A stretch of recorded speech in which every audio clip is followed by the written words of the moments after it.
So here we are, Tombland Alley, magnificent architecture from what's this, 14th century? 1549. Oh, 1549. No, 1549 was being used for something. Yes, it was being used, but it was actually built in 1549. Okay, right, so it was brand new when it was used. If we come over here, we can see the plaque. Yeah. The Augustin Stewart House, built in 1549, and it was used as the headquarters of the two royal armies sent to quell Ketts Rebellion, which took place in that year. And there's something very interesting. If you follow me around here,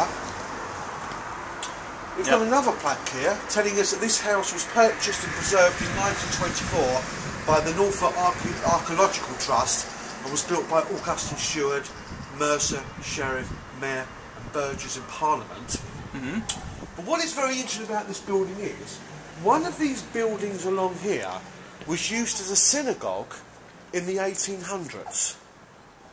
We know the measurements of the room, but we don't know which room it is.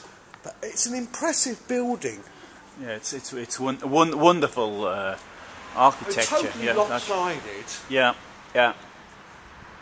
And of course, the offices down here are now used for the Norwich Festival.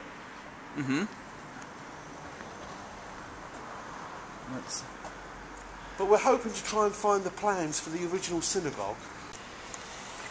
I wouldn't have thought it was too difficult though to find the synagogue here. Do you know, if anything, it's possibly that small bit there. Yeah. But that looks like an add-on to Tombland. Well, it does from the back. That's a Victorian. That's Victorian brickwork. Yeah. We know it's one of these buildings because if we look at some of these buildings, we can see how small they really are. Yeah. So they didn't believe in big rooms in those days anyway. And we can get a rough idea where the synagogue was. But pinpointing it out, because once we pass here, we're going into modern architecture. That could have been. I mean, obviously there was something on that site, though. Obviously, but when it was demolished, I have some pictures of Tombland Alley from the 1920s, and obviously that wasn't there. I don't know what was there beforehand. So, behind the church, this is one of the densest population of churches, or densest amount of churches per square kilometre, or whatever, or per head, or whatever, in Britain. Plus 2 cathedrals. Yep, 2, yeah.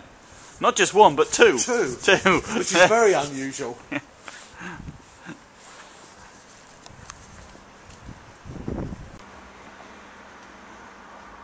It's just a wonderful building. It's fantastic.